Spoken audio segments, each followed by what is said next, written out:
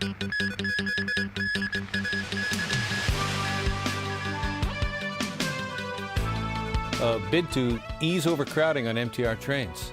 The condition of Mingbao's former chief editor improves.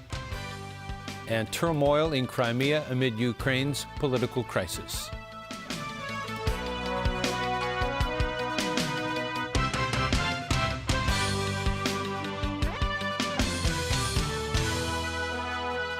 Good evening. The MTR Corporation has come up with ways to try to ease overcrowding on board its trains. This follows claims that the system may be reaching capacity. Vicky Kung has our top story tonight.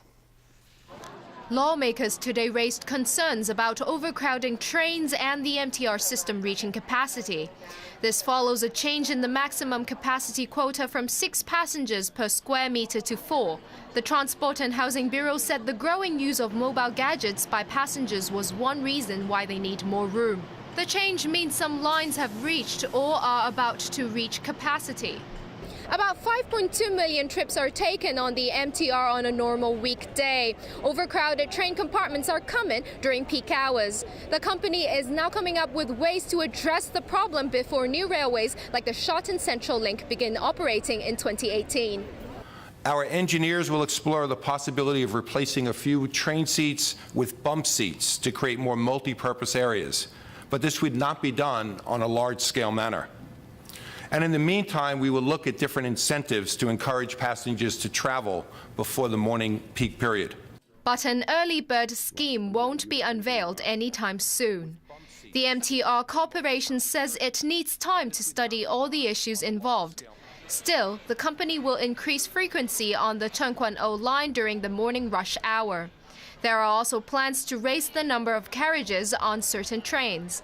And the railway giant today apologized over a recent spate of incidents. First, let me sincerely apologize again to all of our passengers and to the members here who were affected by the rail service disruptions over the past several weeks. The most important weakness, which became apparent through a review of the East Rail incidents, is the sourcing of materials and the related quality assurance process. Faulty insulators have been blamed. The MTR Corporation says it has now replaced all the problematic insulators that it previously failed to screen out. Vicky Kung, TVB News. The condition of the former chief editor of Mingbao, Kevin Lau, has improved. It was upgraded today from critical to serious. And the man who was attacked 2 days ago told friends who visited him at the hospital that Hong Kong people should protect press freedom. Joao De Silva reports. Mingbao's former chief editor Kevin Lau is still at Eastern Hospital's intensive care unit, where friends and relatives have been visiting him. Those who went there today were impressed with his recovery. Well, I think his condition is much better than I anticipated. He was able to converse freely with me.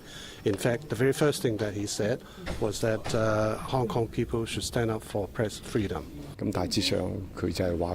Liberal Party legislator James Tian said Lau is still in pain and has difficulty moving his legs, but that he's slowly recovering. While inside, Kevin Lau's condition continues to improve. Outside, there's a growing sense that this attack was not just on him, but on press freedom itself. The core value of our industry is now facing the greatest challenge and is subject to the greatest suppression. If we remain silent today, we'll be silenced tomorrow. This attack is obvious in that it's related to his work, and that's the suspicion in the community as well. We have to tell the evil force that Hong Kong people will not be gagged. But while most members at the LegCo House Committee support a motion condemning the attack, others don't think its wording should mention press freedom. What we need to condemn is the bloody attack, and of course we want to find out exactly the reason for the attack. Only then would that be a fair way to deal with the matter. And ahead of an anti-violence protest scheduled for this Sunday, the Hong Kong Journalists Association and other media representatives were today collecting signatures in Causeway Bay for a petition pressing the police to quickly bring the culprits to justice. João da Silva, TVB News. An annual report from the U.S. State Department on human rights around the world has identified problems relating to press freedom in Hong Kong. The report also points out the difficulties for Hong Kong people when it comes to political participation. Alan Booknia has that story. The report was released in Washington by U.S. Secretary of State John Kerry. While saying that the Hong Kong government generally respects freedom of speech and freedom of the press, it cites media censorship, referring to editors deferring to the perceived concerns of publishers regarding their business interests. The U.S. report also points to Hong Kong's lack of a plan to scrap functional constituency seats in the legislature. It says Hong Kong's voting process ensures pro-business representatives and government allies remain the majority. The report also cites what it describes as the police's arbitrary arrests and detention of protesters and aggressive tactics hampering the freedom of assembly. On China, the report does note some progress, citing the country's relaxation of its one-child policy. But it's strongly critical of the government's tightening of restrictions of basic freedoms, noting the continued crackdown on rights activists and freedom of expression. China responded with a report of its own, saying that while the U.S. identified rights abuses in almost 200 countries, it conveniently avoided mentioning its own problems. The Chinese report cites drone attacks in countries such as Yemen and Pakistan that kill innocent civilians, and rampant gun violence in the U.S. The Beijing report also slams the U.S. surveillance program, calling it a blatant violation of international law. Overall, Beijing says Washington is exercising double standards when it comes to human rights. Alan Booknia, TVB News.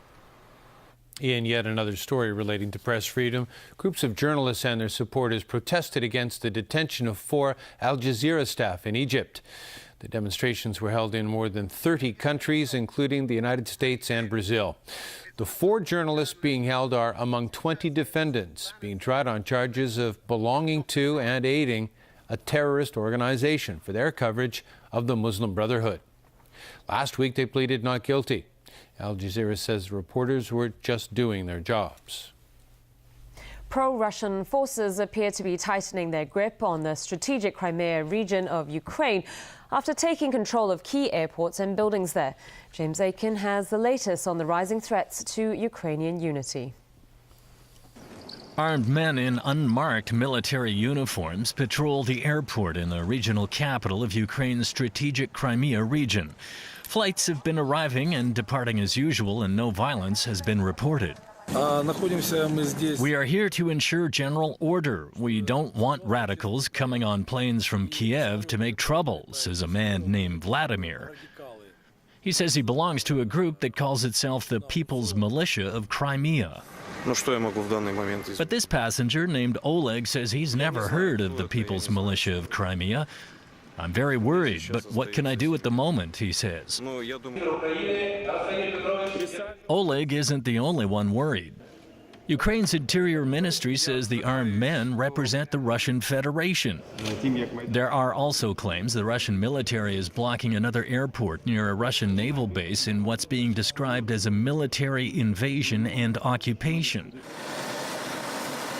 Moscow is denying any involvement, but did say it has stepped up measures by its anti-terror units to protect areas where parts of its fleet are based, given what it calls an unstable situation.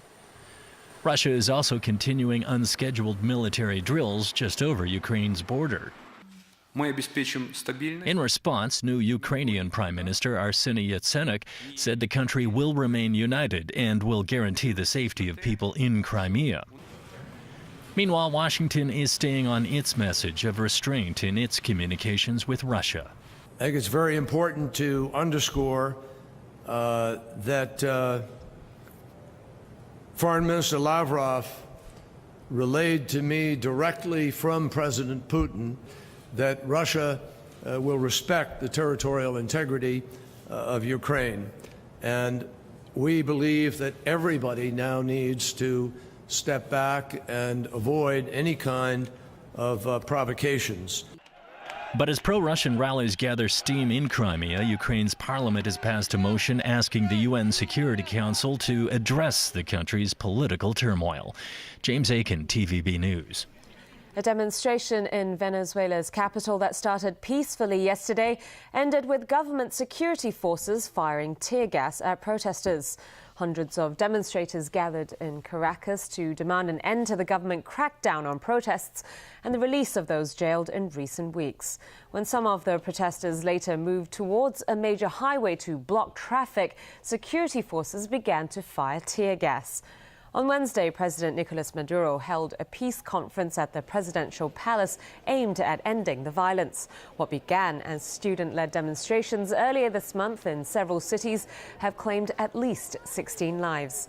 Government opponents are protesting against inflation, crime, and the shortages of many basic foods and goods. Britain's spy agency GCHQ intercepted millions of images of people's webcam chats and stored still images of them, including sexually explicit ones. That's according to the Guardian newspaper. It's just the latest in the long list of revelations from former U.S. intelligence contractor Edward Snowden, who remains in Russia on temporary asylum. The newspaper says GCHQ has been scooping up the sensitive images by intercepting video chats, such as the kind offered by Yahoo Messenger. Yahoo said it was unaware of such snooping, and it said if confirmed, it would represent a whole new level of violation of our users' privacy. South Korea and Japan are playing down North Korea's firing of 4 Scud missiles off its east coast yesterday. South Korea's defense ministry confirmed today that an analysis of their speed and trajectory confirmed they were short-range Scuds, possibly launched as a protest to ongoing U.S.-South Korean military drills.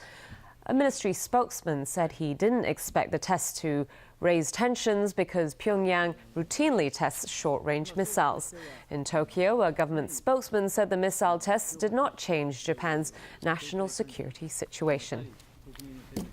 Tragedy today in eastern Thailand. 15 people, including 13 children, were killed when a bus carrying them crashed into a truck. 2 teachers also died. More than 30 others were injured. The bus was carrying about 60 schoolgirls for a day trip in Pattaya. It went out of control while traveling downhill and slammed into a truck in front of it. The bus then slipped off the shoulder of the road. Police say the brakes might have failed or the driver might have dozed off. And still to come in our news tonight. Li Ka-shing speaks out against Occupy Central. The latest in Carson Yeung's money laundering trial, and how a 3-year-old American girl saves her father's life. Your father was captain of the Starship for 12 minutes. He saved 800 lives, and yours. I dare you to do better. The purpose is to experience fear. I'm not gonna kill him. I'm gonna make him watch. And we've got no captain and no goddamn first officer to replace it. Yeah, we do. Fire everything! Captain, they're locking torpedoes. James T. Kirk was considered to be a great man. That was another life. Saturday, Star Trek on Pearl's Weekend Blockbuster. When the parents are away. We rented out the apartment for the weekend because we're geniuses. Sorry, kids. If you want to hook up, do it somewhere else. This is my sister. Yeah. Uh-huh. Heard that before. Seriously? Sunday, The Michael J. Fox Show at 8 on Pearl.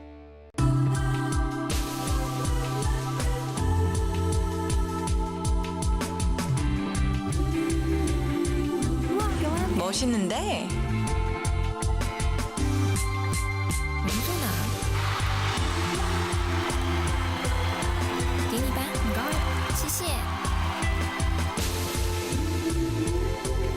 Hong Kong is the place where everybody can share a great time together.